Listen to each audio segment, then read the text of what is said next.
Mhm. Folic acid hija xi ħaġa li kull mara li qed tippjana l-pregnancy Mhm. ikollha bżonn tieħu. On average in a 28-day cycle, ovulation issir 14 ġurnata qabel il-period, ġifieri on day Okay. 14. Ġifieri aħna on average qed ngħidu li ikollok a period of maybe 7-8 days maximum fejn aħna nirriferu għalih bħala l-fertile window. Jekk qed ikollok irregular periods hemm ħafna raġunijiet Mhm. sewwa għaliex qed tiġri din. L-iktar waħda li jisna nsemmu u hija komuni ħafna f'Malta wkoll hija PCOS.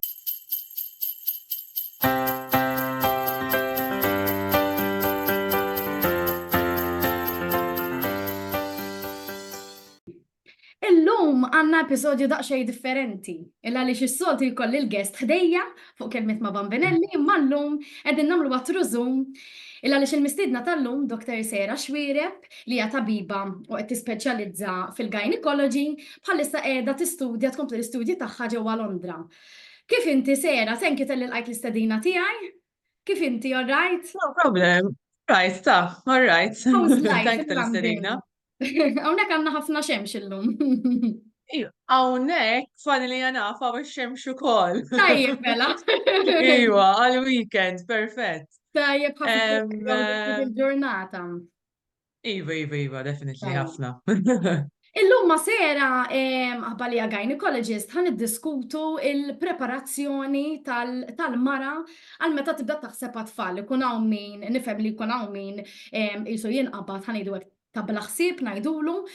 Imma naħseb ikun hawn ħafna wkoll min jagħmel family planning u tajjeb li niddiskutu x'inhuma dawk l-affarijiet li mara għandha tagħti każ qabel tinqabad ilha. Naħseb hi iktar ideali u li tkun planned u jkun hemm kollox sew milli ovvjament jekk tiġri mbagħad ovvjament l-importanti li tuħsib ma tqala, ma naħseb hi iktar ideali li l-mara tipprepara ruħha sew qabel ikun hemm baby fil-forn. Eżatt. Tajjeb. Ħanibda bl-ewwel mistoqsija, Dr. Sera. Hemm xi Sewa. ħanejdu hekk bħala età nimmaġina li hawn età li hija iżjed rikomandata minn etajiet oħrajn. X'inhi huwa l-aħjar età li mara ġġor tarbija? Okay, mela, ara, fil-verità meta nitkellmu fuq età, hemm ħafna fatturi li trid tikkonsidra sewwa. Ġifieri aħna jekk qed inħarsu purament lejn età in terms of ġifieri fiżikament u physiologically, fil-verità l-aħjar età hija bejn isu forsi xi 18 sa 25. Però aħna nafu li llum il-ġurnata, I mean, fuq l-aspett mbagħad soċjalment trid tikkonsidra l-edukazzjoni, il-karriera, il-finanzi. Jiġifieri in most cases nistgħu ngħidu li dak il-perjodu bejn 18-il sena u 25 sena m'hemmx ħafna nisa li jistgħu jgħidu li huma preparati biex ikollhom tarbija, taf kif? So, għala volja physically dak huwa l-aħjar żmien, fil-verità mhux esaċ il-każ, però rridu nżommu f'moħħna li definitely beyond ħanejdu hekk jisu 36 sena, u mbagħad il-possibilità ta' tqala tiġi naqra iktar ikkumplikata. Okay. So we would say li definitely qabel 35 sena definitely trid tkun qed taħseb fuqha tippjana għaliha. Fejn hu possibbli dejjem ovvjament, jiġifieri jekk xi ħadd Fejn hu possibbli, iva, Eżatt. definitely, aha. Imma ovvjament nistgħu naraw min kulħadd jaf u jinduna illi żminijiet qed jinbidlu. Qabel hawn missierna jew in-nanniet tagħna kien ikollhom it-tfal ħafna iktar qabilna. Issa Veru. minħabba l-karriera, minħabba l-flus, kulħadd isu qed Jipposponija. Kważi ma' kull ġenerazzjoni dejjem naħseb tikber l-età average li mara jkollha tarbija. Għax fejn eżempju jiena naħseb in-nanna tiegħi kellha ta' 18, il-mami kellha ta' 23. Jiena pereżempju li pjuttost naħseb kważi kont żgħira għal da żmien għax naħseb l-average bħalissa hija xi 30. Kelli 26 meta kelli l-ewwel wieħed. Okay. Ġifieri naħseb issa dejjem qiegħda tikber għax ovvjament l-istudji qed idumu żjed ukoll allura u l-karriera u hekk Ekku, Titfal mara ekku, naqra iktar ekku. lura f'dak l-aspett. Em, Eżatt. Issa ovvjament dan hawn nisa li jkollhom il-period regolari u ħanejdu hekk ġo moħħhom ikollhom li orrejt mela jiena li għandi il-period regolari, naħseb kollox orrejt nista' naqbad u nipprova tfal. U għal-każ meta jkollhom il-period regolari, ġifieri ma jkunx hemm problemi, jiġi every pereżempju 28, 30, 32, whatever. Mhm. Xorta jkunu jistgħu jagħmlu pereżempju xi affarijiet oħra biex jaċċertaw li ġisimhom huwa lest ta' tqala jew they can just go ahead dimenti li l-period huwa regolari. So, jekk m'għandhomx problemi, Mhm, ġifieri jekk għandhom regular periods u m'għandhomx xi sintomi li qed jinkwetaw fuqhom, mhm, le, I mean they can just go ahead. Jekk imbagħad għandek pereżempju qed bagħti minn xi kondizzjoni, mhm. okay? Ndawwar naqra dan x'hawn naqra dawl. Wissa kont Ehm, Qed bagħti minn xi kondizzjoni, mbagħad ta' min pereżempju tiċċekkja ma' l-ispeċjalista tiegħek biex tara li l-kondizzjoni qiegħda under control qabel ma toħroġ għat-tqala.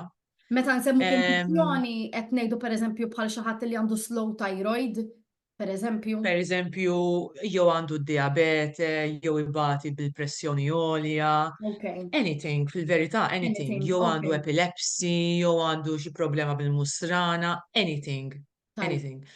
Jiġifieri aħna hemm specialization apparti fejn hemm gynaes, obstetricians, okay, li jkunu speċjalizzati f'dawn in-nisa li actually ikollhom kondizzjoni oħra. Għax Okay, ovvjament il-management ta' dawn il-kondizzjonijiet fit-tqala xi kultant tkun kemm xejn differenti. all U right, most of the time ikonna bżonn nippjanaw naqra għalija wkoll. okay. Jiġifieri dik I would say li ta' min tiċċekkja minn qabel. Ġifieri bħala pereżempju routine blood test biex jiċċekkjaw jinnaf il-livell ta' ħadid fid-demm, il-livell ta' folic acid, mhux as such neċessarju? Mela, le, fil-verità Okay. le. So, inti semmejt il-folic acid. Mhm, Folic acid hija xi ħaġa li kull mara li qed tippjana l-pregnancy mhm. ikollha bżonn tieħu. Jiġifieri Okay, aħna nirrakkomandaw li inti tieħdu sa 3 xhur qabel ma tinqabad tqila. okay, Jiġifieri m'hemmx għalfejn tiċċekkja kemm hu il-livell ta' folic acid okay. in anyone, jiġifieri eh, no matter x'inhu l-livell tiegħek fid-demm, Mhm. xorta għandek bżonn tieħu l-folic acid. All right, so Jiġifieri m'hemmx ideally għalfejn jibdew tiċċekkjah minn qabel. qabel. All right, ġifieri ideally Exactly. dimminit li mara taħseb tgħid ara jiena jisni lesta tfal għandha tmur tixtri l-folic acid u tibda tieħu l-folic acid. U Exactly. dak peress Eżatt. li hemm Eżatt. żewġ doses partikolari hemm il-5 milligrams u l-400 micrograms tagħmel xi effett li m'għandhom Mhm. jieħdu. Ovvjament So, dejjem ħajiddiskutu mal-gajni aħna ġast for discussion eżatt. So, purposes. kull mara illi so standard illi m'għandha l-ebda Mhm, kondizzjonijiet, okay, ma tbati minn mhm. xejn, trid tieħu l-0.4 milligrams. Okay, Hemm xi kondizzjonijiet fejn pereżempju jekk inti tbati mill-epilepsy jew jekk inti kellek xi tarbija qabel illi kellu xi kondizzjoni partikolari. okay, Em, Dawk huma xi każijiet fejn għandek bżonn tieħu jew id-diabete, għandek bżonn tieħu the okay. higher dose of folic acid. Mhm. Ir-raġuni għaliex aħna nirrakkomandaw il-folic acid huwa biex nipprevenu kondizzjonijiet fit-tfal, okay, fit-trabi, li aħna ngħidulhom neural tube defects bl-Ingliż, fej bażikament hija difett fin-nervituri. Okay, Simple translation. eżatt. So jekk pereżempju inti kellek tarbija li diġà kellu dan id-difett, then yes, ngħidulek pereżempju tieħu l-higher dose tal-folic acid. Okay. But dik hija xi ħaġa again, so kif edna jekk inti jew tbati minn xi kondizzjoni, jew inkella kellek xi problema pereżempju fit-tqala ta' qabel, then definitely Mhm. missek tkellem it-tabib tiegħek qabel Biex hekk, meta eżatt. tkun f'dan il-proċess li qed tippjana l-pregnancy. So aħna dan fil-fatt ngħidulu preconception counseling. Jiġifieri aħna ttrejnjati għalih ukoll parti minn xogħolna. So, definitely xi ħaġa rridu nikkonsidraw. Le jiena nemmen illi ovvjament fejn dejjem ikun possibbli hija xi ħaġa importanti li titkellima mal-gajni tiegħek mara, speċjalment jekk qed tippjana għax dan ma ħatitlef xejn billi titkellem mal-gajni tara x'kundizzjonijiet hemm, after all iktar ma tkun preparata, iktar ħajkun ta' ġid kemm għat-tqala u kemm għat-tarbija at the end of the day. Eżatt, eżatt. Issa forsi bħala lifestyle modifications jew xi modifications Mhm, fid-dieta. Bħal ngħidu aħna mhm, pereżempju il-konsum tal-kafè, tipjib, mhm. konsum ta' alkohol, forsi anke xi tipi ta' eżerċizzji. Dawn idealment jibdew fis-sens eżempju bħall-alkohol. Jekk jien qed nippjana tarbija, nieqaf nikkonsma l-alkohol waqt il-planning, jew nista' nieqaf ma' dik il-minuta li nsir naf li jiena tqila. Mela, okay, so Ideally sewwa qed ngħidu ideally. mhm. Il-problema hija din ara, so inti fil-verità jekk jiena qiegħda f'perjodu fejn qed nippjana l-tqala, Mhm, però ehm, ehm, jien naf let's say li inti tkun taf, imma impossibbli dik hija l-problema, illi jiena ħajrnexxieli ħajkun hemm fertilization ġimagħtejn oħra.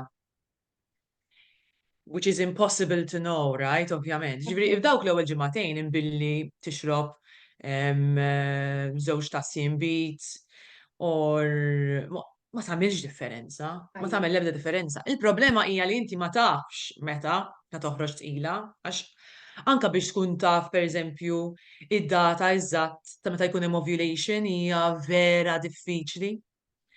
Jiġifieri aħna dejjem nirrekomandaw li idealment tevita l-alkohol, Mhm, twaqqaf mit-tipjib qabel ma meta tkun qed tippjana l-pregnancy ideally qabel tkun waqqaft mit-tipjib. mhm. Em, em, U tkun qed tieħu dieta bilanċjata bħalma ngħidu dejjem u tkun qed tagħmel xi forma ta' eżerċizzju. Jekk inti meta qed nitkellmu fuq l-eżerċizzju, jekk inti kont mara li minn dejjem tagħmel pereżempju high intensity training Mhm. u mhux ikollok problemi bil-period għax hawn nisa wkoll li jekk jagħmlu ħafna exercise u pereżempju daw il-marathon runners illi Okay. jagħmlu ħafna training, xi kultant ikollhom problemi bil-period, so xi kultant pereżempju jesperjenzaw amenorrhea ngħidula aħna fejn ma jkollhomx period. Mhux period.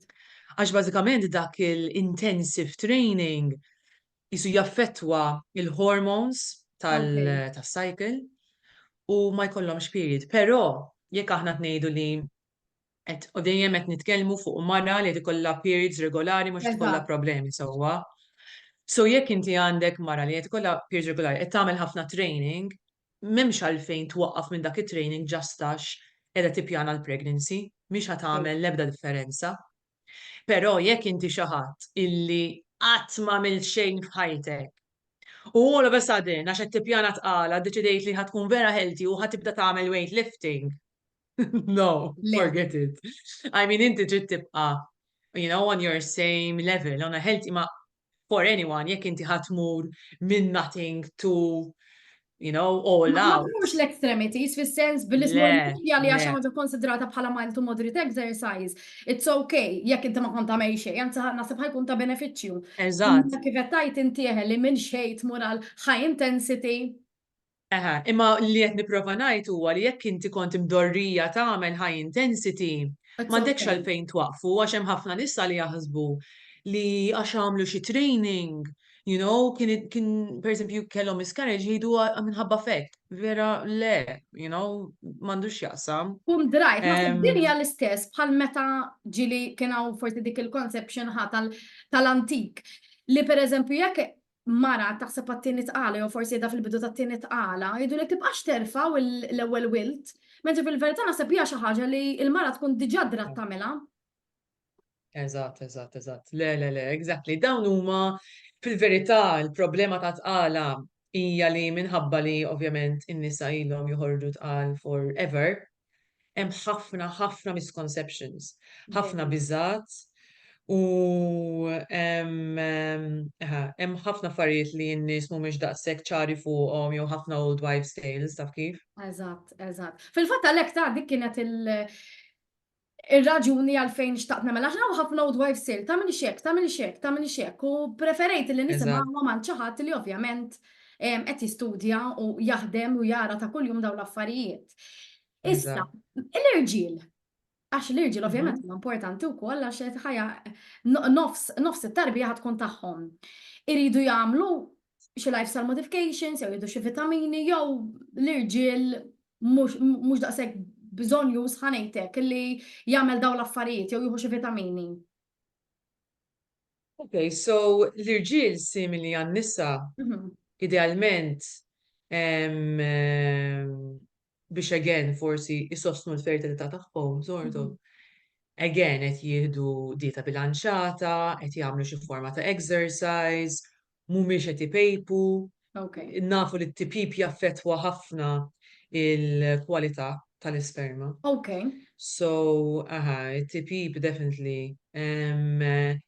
U anka l-konsum tal-alkohol, għax nafu li l-konsum tal-alkohol jaffettwa ir-raġel waqt li tkollhom xaqsmu.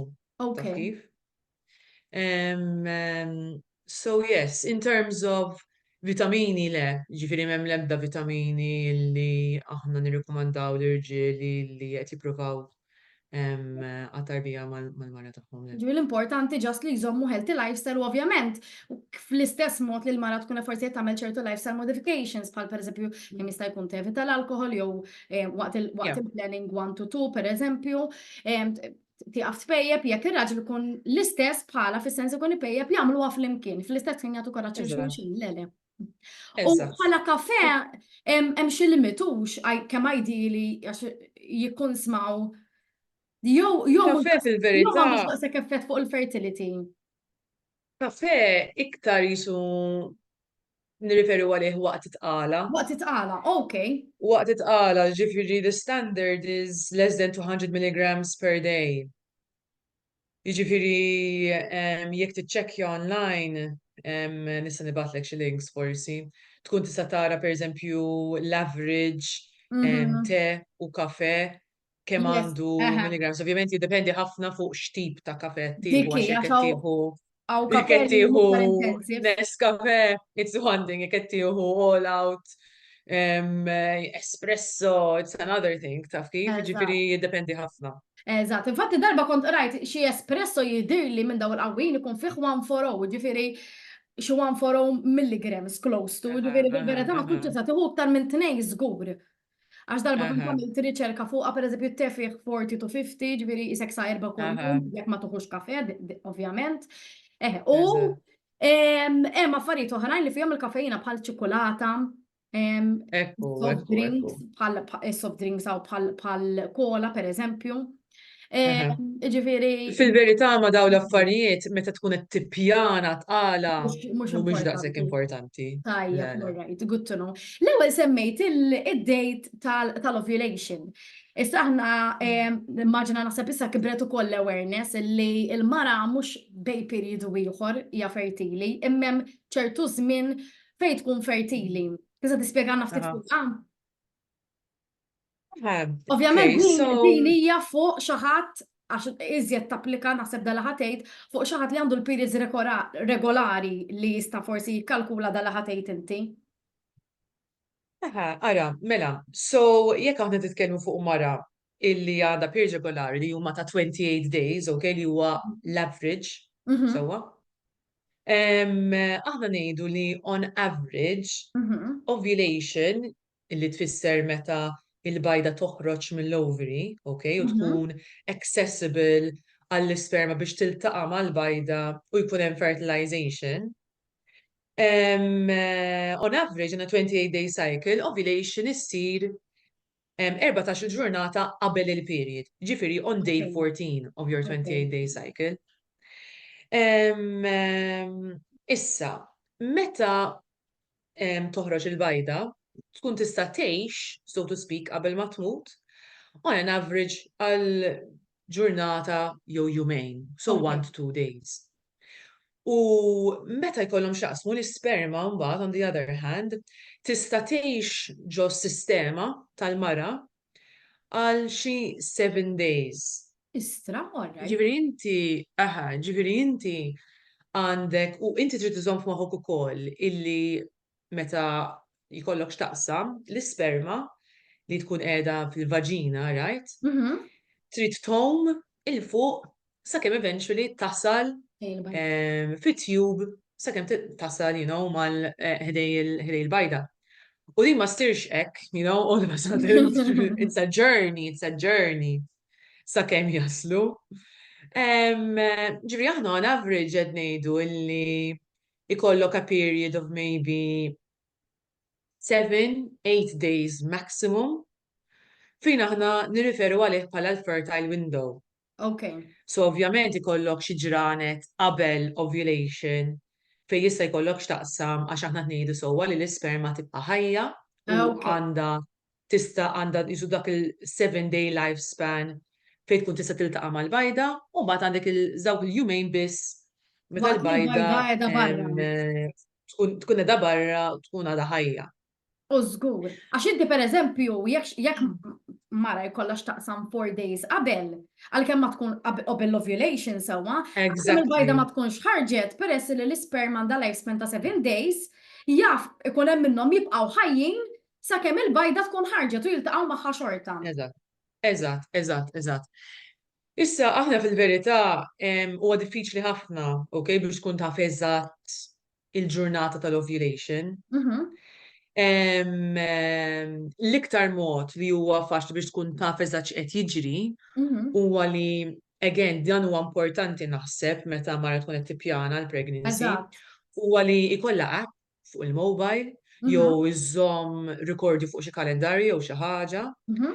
biex tkun taf eżatt meta tiġi għall-period. Għax pereżempju Okay. jkun hawn ħafna nisa li biss ikunu jafu jekk il-period huwa regolari jew le, jew kemm idum, il-cycle, id-duration tas-cycle kemm idum.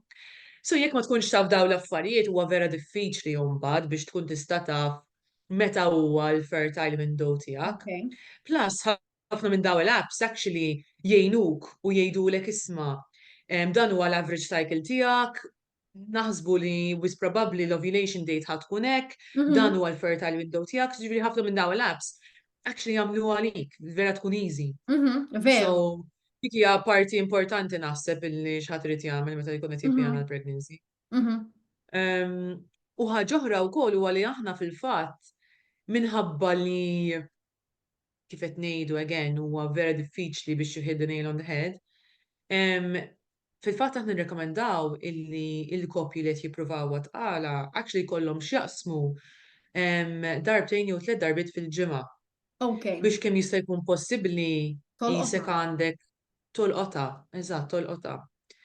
Li xi kultant inkunu I mean nkunu onesti tgħid li xi ħadd, meta tgħidilhom in-nies tgħidilhom that idealment trid ikollok x'taqsam darbtejn sa tliet darbiet fil-ġimgħa, xi kultant tiġi naqa' monotona l-ħaġa, Eżatt, you eżatt. know. Li there's a fine line biex inti ma tistressjax li dik innifsek iżejjed fuq Mhm. għal-ħaġa, Mhm.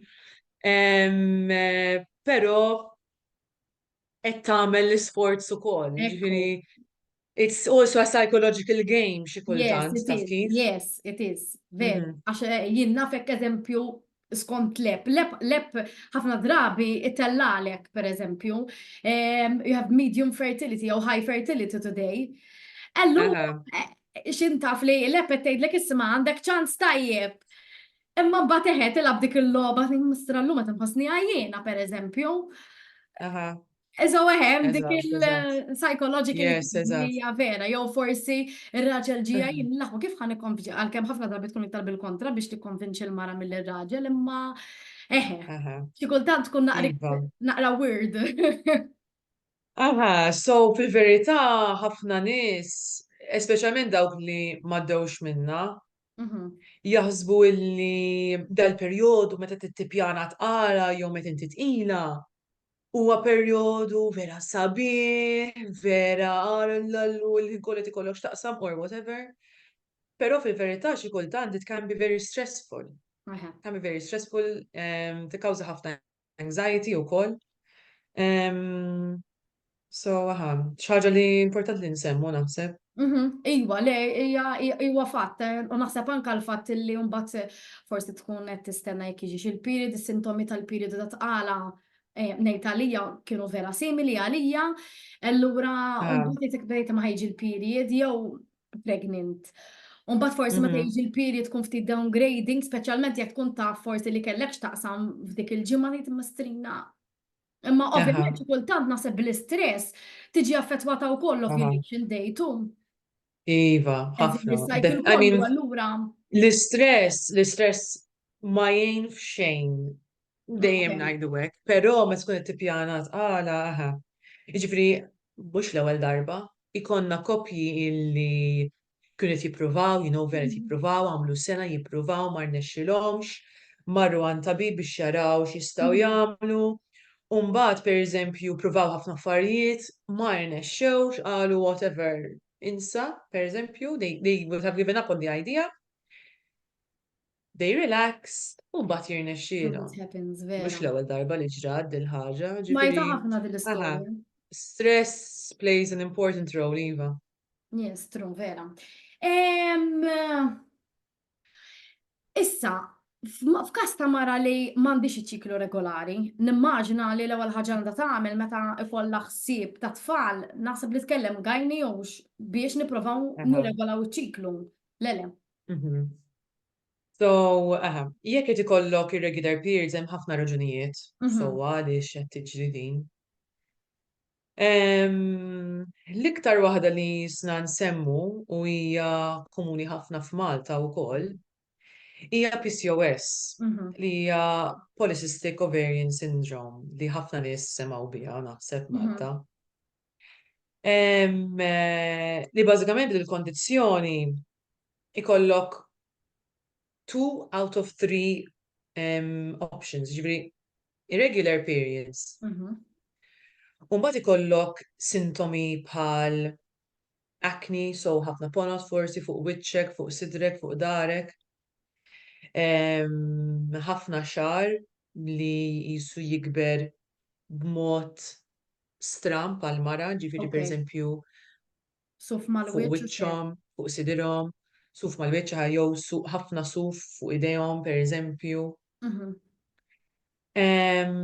Mbagħad it-tielet waħda hija li nagħmlu ultrasound u naraw li fuq l-ovaries hemm ħafna ċesti żgħar.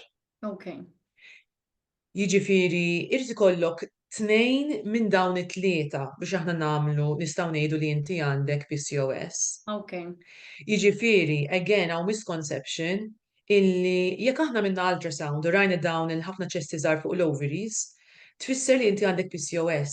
Le, okej. dik kull ma tfisser illi għandek l-istruttura ta' polycystic ovaries fuq l-ultrasound. Imma jekk inti m'għandekx is-sintomi l-oħra, Mhm, m'għandekx is-syndrome, okej, il-polycystic ovarian syndrome, okej. okay? Issa, dil-kondizzjoni hija komplikata, to be honest, ħafna. Mhm, Għax taffettwa wkoll so ħafna minn dawn in-nisa ikollhom forsi xi piżejjed, li it is interlinked with the regulation tal-hormones tal-menstrual cycle. okej. So ħafna most of the time naraw li l-aħjar ħaġa li tista' tagħmel biex tikkontrolla il-PCOS hija li titlef mill-peace. Okej. So aħna naraw li jekk titlef mill-peace, mbagħad il-problema tal-hormones u tal-irregular periods, it will solve itself out. So they are sort of intertwined, the Interlinked. two Mhm. hormonal systems. So irregular periods, dejjem nitkellmu fuq din, PCOS. Nitkellmu again fuq li semmejna qabel li forsi xi ħadd qed jagħmel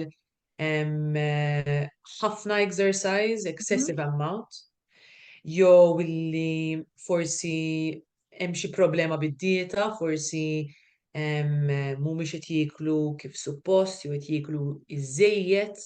So jekk qed nitkellmu fuq obesity jew qed nitkellmu fuq anorexia, Okej. jaffettwa l-period. Okay? Em, em, Dawk essentially, ovvjament hemm options oħra bħal pereżempju problemi bit-thyroid.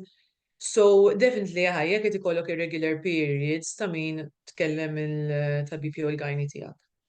Żgur, ħalli ovvjament issolvi dik il-problema, you get your periods regular imbagħad minn hemm tkun tista' wkoll tikkalkula dik il-ġurnata tal-ovulation date li qed inti. Ħaġa li xtaqt insemmi Eżatt. meta jkollok lapse jekk forsi jkun hawn xi ħadd ħajuża dawn l-ovulation kits. Ovvjament dawn l-ovulation kits mhumiex irħas. Il-fatt li jkollok lab tgħinek meta jista' jkun tuża l-ovulation ħatużhom iktar fil-ġranet illi ħanejdlek ikun l-idea li tużhom biex you pinpoint the ovulation. Ġifieri Aha, aha. Dawn l-ovulation kits fil-verità m'hemmx ħafna evidenza fuqhom. all right. Però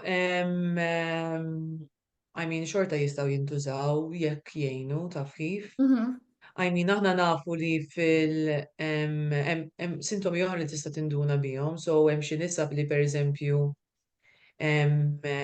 ikollhom xi ftit uġigħ meta jkun mhm, hemm l-ovulation li aħna ngħidula Mittelschmerz pain, okay?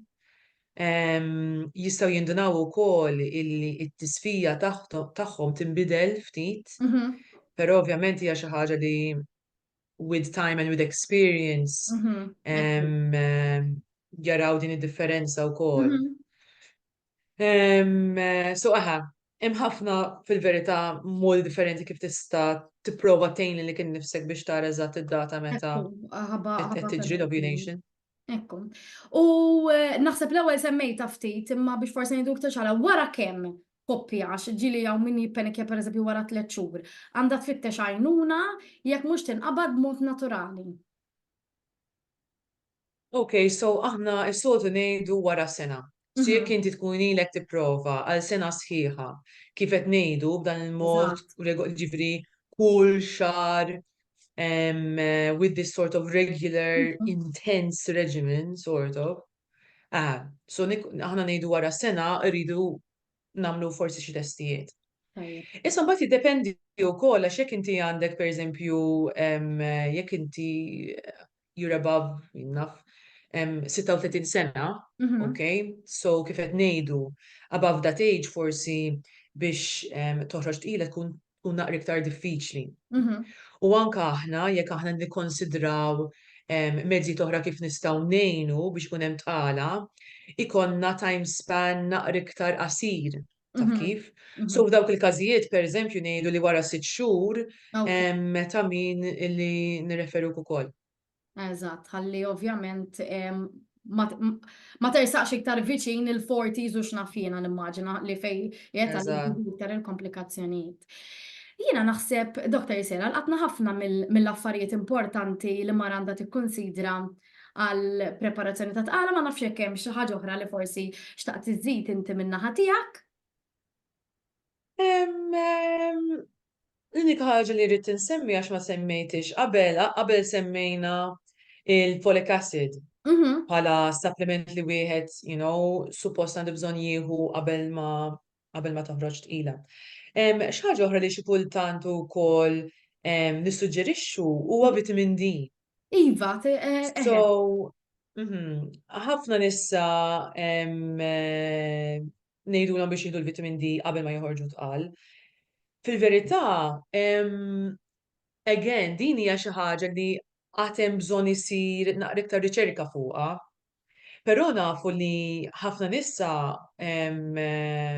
huma deficient, okay, għandhom livelli ta' vitamin D baxxi, u nafu li l-vitamin D huwa importanti għall-għada, mal-kalsjum, għall-ġilda, għal ħafna affarijiet Mhm, illi it-tarbija qed iġibu dal-vitamin D minn għandek. mingħand il-mama.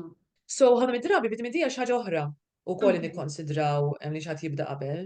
Mhm, U naħseb xi ħaġa oħra li ma semmejniex hija wkoll waqt li tkun qed tippjana tqala li tiċċekkja li għandek il-vaccines kollha. So hemm xi kondizzjonijiet li jekk taqbada waqt it-tqala tista' tkun ta' periklu kemm għalik u anke t-tarbija. okay. So vaccines per eżempju tal-MMR li il-Maltin kulħadd basically għandu Eżatt. l-MMR, ġifieri dik Għax rari dik huwa jsibu biex jidħlu problema. l-iskola, imma mbagħad hemm iċ-chicken pox. Eżatt.